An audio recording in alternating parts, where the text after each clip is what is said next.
shumë të bukura në televizor, në të vërtet nuk kanë pasur atë përfundim ose ato konkluzione të cilat shumë njerëz mendojnë që tani ata ulën së bashku, ka filluar dialogu. Sigurisht dhe është e rëndësishme dhe pozitive që dialogu ka filluar midis dy superfuqive më të mëdha atomike të botës. Fakti që rusët kanë propozuar dhe promovuar në shkrimin e një pakti të ri antiatomik, i cili do ta shtynte me mbi një vit kontrollin e armëve bërthamore midis Rusisë edhe Shteteve të Bashkuara. Pra gjitha këto duken si rrjedhoja ose le të themi faktor pozitiv të bisedimeve që janë zhvilluar së fundi midis delegacioneve amerikane.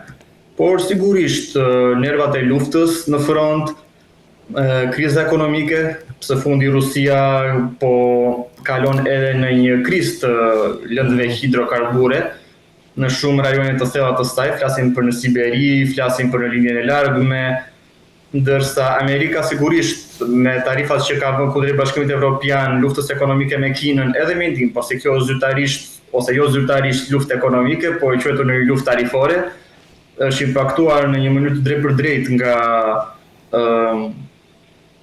përqindjet e vëna. Dhe sigurisht alianca e fortë ruso-indiano-kineze, në të cilën po hyn edhe Irani, të cilët sot përbëjnë 4 vendet më të mëdha nga sipërfaqja po dhe nga popullsia në botë, njëkohësisht me një GDP të përbashkët që e tejkalon atë të SBA-s, dhe thirrjet e fundit për një dollarizim të BRICS-it ose të aleancës së re të krijuar, duke se kanë krijuar edhe ato alarmin e tyre në Washington. Dhe sigurisht përgjigjja do të ishte këtij lloji. Me thënë, nëse analizojmë gjithë faktorët, është madje një përgjigje shumë e butë nga ana amerikanëve, pasi dihet që amerikanët gjithmonë përdorin diplomacin, po edhe një gjuhë tjetër që është gjuha e fortë, siç e kanë përdorur në lidhjen e mesme ose në Amerikën Latine shpesh. Bukur, ti the 47 takime ka bërë delegacioni rus gjatë asamblesë së Kombeve të Bashkuara.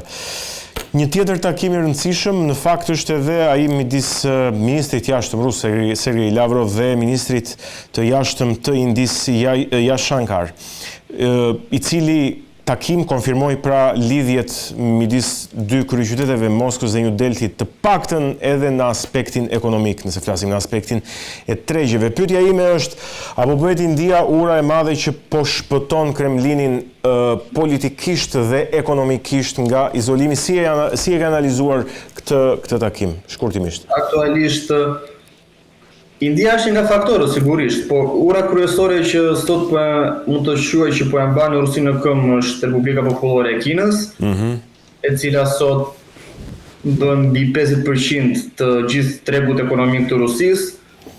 Në mos gabojmë, mbi 54-55% e gjithë import-eksporteve të Rusisë shkon edhe vijnë nga Republika Popullore e Kinës.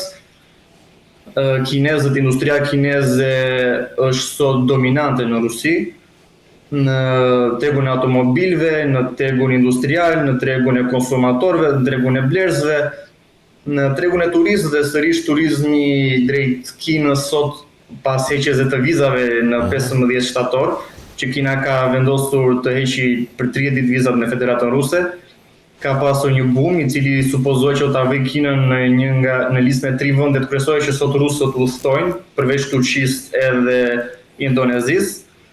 Njëkohësisht është dhe një riorientim i ekonomisë ruse, e cila sot po shkëputet totalisht nga tregu evropian në çdo lloj aspekti, po edhe kondite, ku të vetme vendet që sot vazhdojnë të kryejnë marrëdhënie normale me Federatën Ruse është Slovakia, Hungaria dhe Serbia, brenda Bashkimit Evropian, të cilat kanë refuzuar shumicën e sanksioneve dhe vazhdojnë të mbajnë lidhje normale me Federatën Ruse në kuadër të marrëdhënieve ekonomike, por përveç këtyre, tregu rus është krejtësisht i orientuar drejt Azisë Qendrore, lindjes së largme, Azisë Juglindore, Afrikës, Amerikës Latine.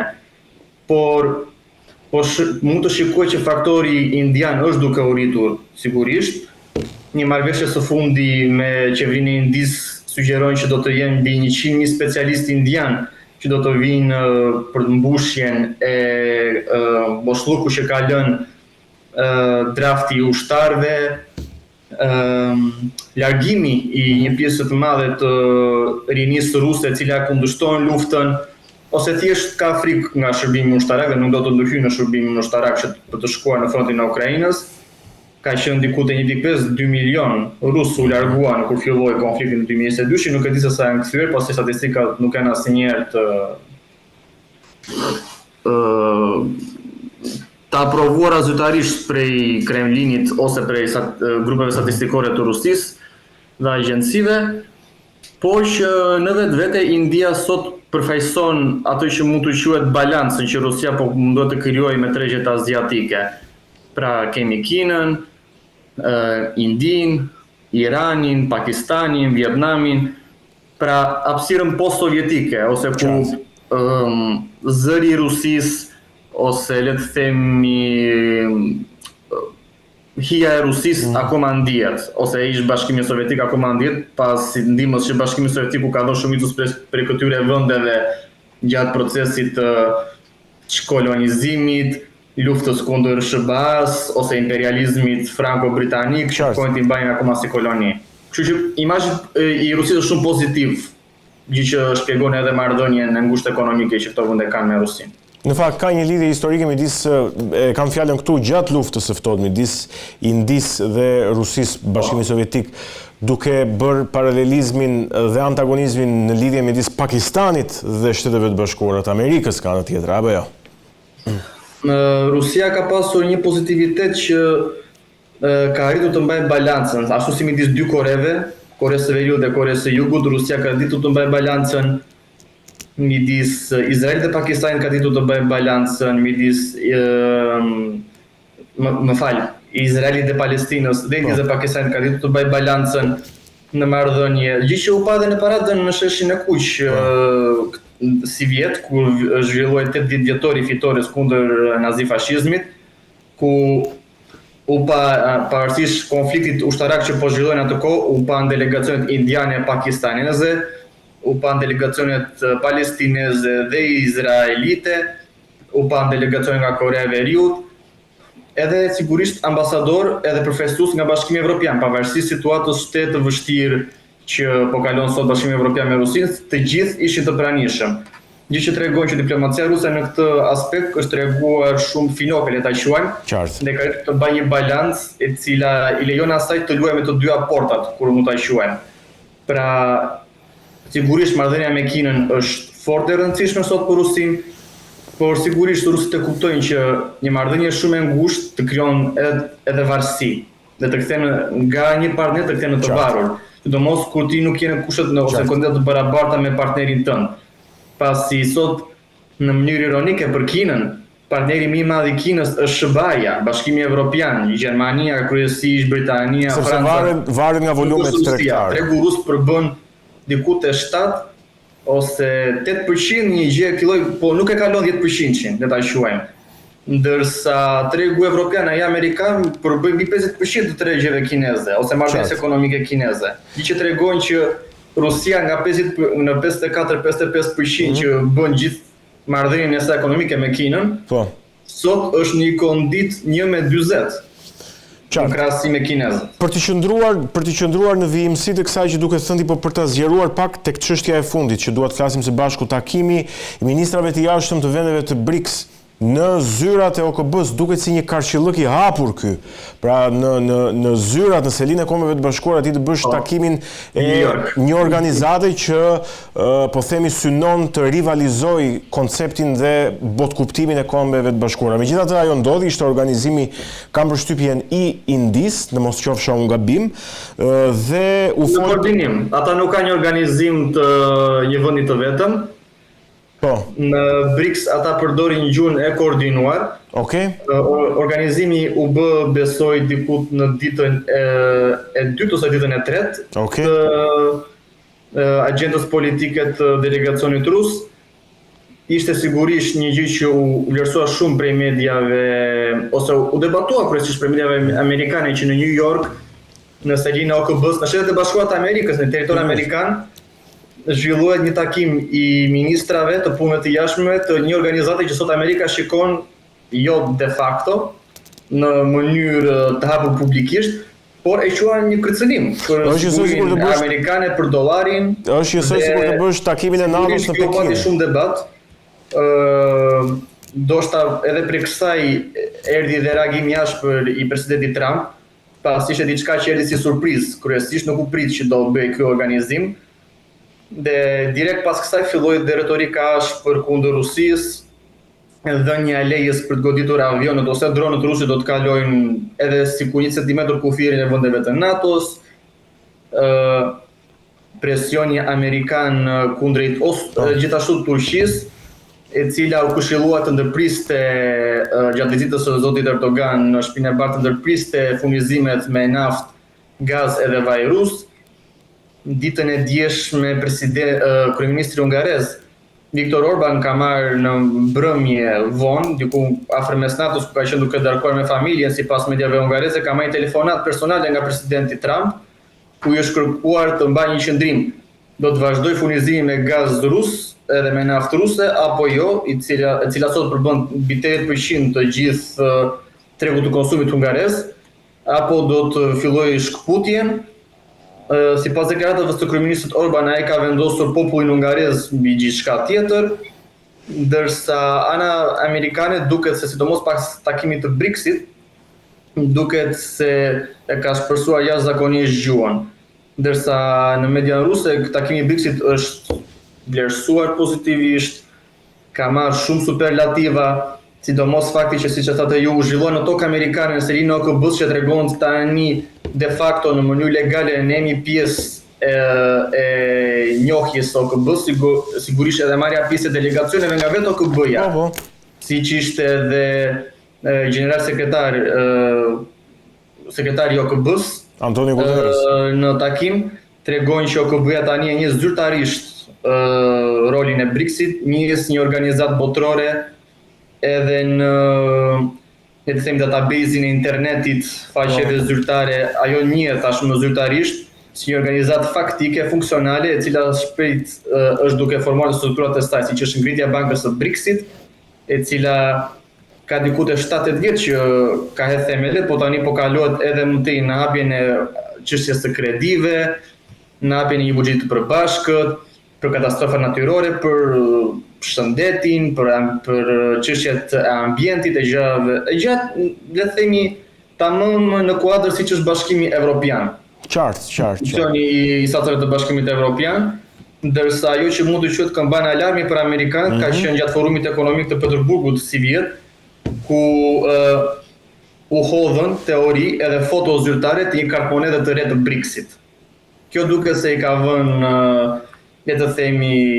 Por ama edhe Kina ka paralajmëruar në samitin e Shangajit, se s'po më kujtohet emri saktë tani, krijimin e një banke. Organizata korporimit të Shangajit, një gjë e tilloj. Po, krijimin e një banke zhvillimore që do të kreditoj, po them. Banka është formuar. Po. Banka e BRICS-it ekziston, por fjala është në shtimin e asaj çfarë banka do ofrojë.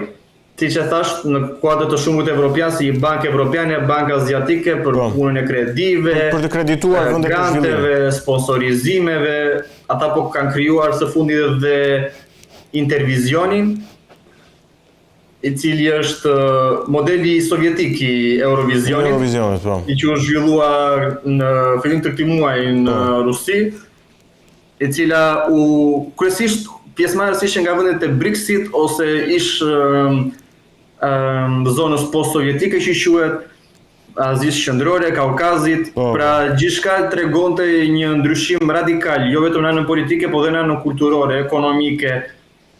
Pikëqendrimit pasi këto vende sigurisht janë mbështetëse të një fryme fort konservatore në vlerat morale, tradicionale, familjare, në lidhje me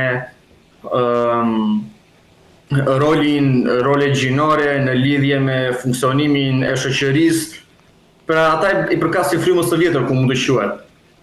Sigurisht edhe në Amerikë, që është dhe gjëja më interesante, kjo frymë sot ekziston dhe mund të shikohet ose mund të analizohet që kontradiktat midis amerikanëve dhe Rusisë, Kinës janë kryesisht në ekonomike dhe në anën sigurisht të hegemonisë ushtarake, sesa në anën e vlerave politike, morale, fetare. Pasi sot ata ndajnë të njëjtën perspektivë në këta pikë. Dhe çfarë ka qenë fort interesante ka qenë fakti që në intervizion ishte sigurisht pjesëmarrës e Shtetet e Bashkuara të Amerikës.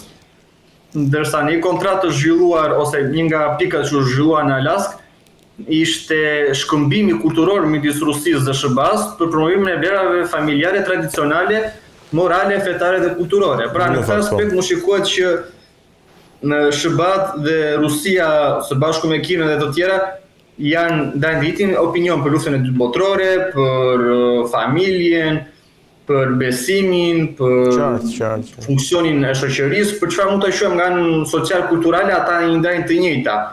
Problemi kryesor sot është gjeopolitika ushtarake e këtyre vendeve, që sigurisht kanë Arktikun, krizën izraelo-palestineze, krizën e Ukrainës, implementimin e armëve taktike bërthamore, paktin START që duan të rusët të firmosin sërish, kësaj radhe me pjesëmarrjen edhe të gjithë fuqive atomike, ata kanë propozuar Francës, Britanisë të Madhe, Kinës, Koreas së Veriut, pra që të bëjë një pakt botëror për mbrojtjen bërthamore, që të mos kemi eskalime të asnjë tipi. Pra këto janë çështjet kryesore që krijojnë kontradikta midis këtyre superfuqive. Ndërsa nga ana e bashkëpunimeve të tjera, ato janë krejtësisht funksionale. Madje në stërvitjen ushtarake Zapa 2025, përveç delegacioneve në mënyrë ironike kineze, koreano-veriore në Bielorusi, ishin edhe delegacione amerikanë. Pra amerikanët ishin një tryezë me gjithë delegacionet e tjera të vendeve që sot supozohet që NATO-ja është në një luftë hibride ose në një përballje pak a shumë të barabartë me suportin që ata po japin Ukrainës. Ose gjithashtu fakti që pas ardhes së presidentit Trump u bë votimi për një projekt ligj në OKB, 4 forcat më të mëdha që vendosën veton ishin kundër vendeve evropiane që bënin pjesë në të, ishte SBA-ja, Kina, Federata Ruse dhe Korea e Veriut dhe Bielorusia. Pra, duke se SBA-t po e vijojnë lojën e luajtjes me 2 porta, ndërsa në krahun, siç e thash, kultural ose social bashkëpunimit midis popujve, ata po e shtrin bashkëpunimin ose po mundohen të bëjnë kontaktet në anën ushtarako-ekonomike, ata duke se janë dhe ata në presionin e tyre nga aleat e tjerë të NATO-s, Bashkimit Evropian e të tjerë. Pasi dhe ata duhet të kuptojnë që Amerikanët kanë dhe interesat e tyre në Evropë, dhe sigurisht dhe Evropa ka interesat e saj në lidhje me SBA-n, që diçka simbiotike kur i thamë. Qartë. Mirë, Elianos, unë të falenderoj shumë për bisedën që zhvilluam bashkë dhe për gjithë ekspertizën që ti solle drejt për drejt nga Polonia. Ju falenderoj zakonisht. Edhe jam gjithmonë i gatshëm për çdo lloj ndihme që mund të jap për emisionin tuaj. Shumë faleminderit. Kënaqësi. Mirë, ishim me studentin e çështjeve të sigurisë globale në Poloni, Elianos Kasaj, folëm për aktualitetin e zhvillimeve më të rëndësishme ndërkombëtare që lidhen pikërisht me pjesën e Evropës Lindore, patjetër duke u fokusuar tek Rusia, tek Ukraina, fronti i luftës dhe qëndrimi amerikan në raport me këtë zhvillim. Ishte ky aktualitet edhe për ditën e sotme. Ne do të shihemi sërish nesër. Qëndroni me NTV.